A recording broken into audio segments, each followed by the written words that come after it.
இந்த மாதமே எந்த பக்கம் போனாலும் அந்த ஊரில் கோயில் திருவிழா தாங்க. அன்றைக்கி வந்து கோயில் கும்பாபிஷேகம்னு போயிருந்தாங்க. இது போன வாரத்தில் எடுத்திருந்த வீடியோங்க. நான் வந்து எடிட் பண்ணி போடுறதுக்கு கொஞ்சம் லேட் பண்ணிட்டேங்க. சத்தியமங்கலத்தில் தான் கும்பாபிஷேகம் வச்சுருந்தாங்க. அதனால் காலையில் நேரமாக எழுந்திரிச்சு நம்ம வீட்டிலேருந்து கிளம்பி அம்மா வீட்டுக்கு போய் அம்மா அதுக்கப்புறம் தங்கச்சி எங்கள் ஃபேமிலி எல்லாத்தையும் கூப்பிட்டுட்டு அதுக்கப்புறம் தான் அங்கே போனோம். சத்தி போகிறக்குள்ளேயே காரில் ஜூஸ் ஆகிட்டேங்க. ஏன்னா வெயில் அந்தளவுக்கு அடிச்சுது. இந்த சாரீ கலர் பர்சனலாக எனக்கு ரொம்ப பிடிச்சிதாங்க எடுத்தேன். உங்களுக்கும் இந்த கலர் காம்பினேஷன் பிடிச்சிருந்தா கமெண்ட்டில் சொல்லுங்கள்.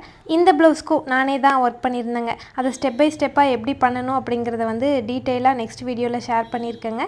அதை கீழே டேக் பண்ணுறேன். உங்களுக்கு டைம் கிடைக்கும் போது மறக்காமல் செக் பண்ணி பாருங்கள்.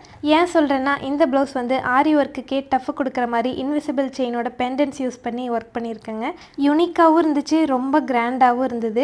ஸ்டிச்சடு ப்ளவுஸில் தான் பண்ணியிருந்தேங்க. நீங்கள் ப்ளவுஸ் ஸ்டிச் பண்ணக்கப்புறம் ஒரு மணி நேரம் டைம் ஸ்பெண்ட் பண்ணி இந்த ஒர்க் வந்து ட்ரை பண்ணிங்கன்னா போதுங்க. அவுட்கம் வந்து அவ்வளோ சூப்பராக இருக்குங்க. இப்போ இருக்கிற அறிவு அப்போவே இருந்துருந்துச்சுன்னா 4 வருஷம் பிஇ படித்து வேஸ்ட் பண்ணாமல் ஃபேஷன் டிசைனிங் ஏதாவது கோர்ஸ் எடுத்து சூப்பராக படித்து முடிச்சிருப்பேங்க. அதையெல்லாம் இப்போ நினச்சாலுமே அழைச்சா இப்படி பண்ணிட்டோமே அப்படிங்கிறது தான் வந்து தோணுதுங்க. உங்களுக்கும் இந்த மாதிரி தோணி இருந்ததுன்னா கமெண்ட்டில் சொல்லுங்கள்.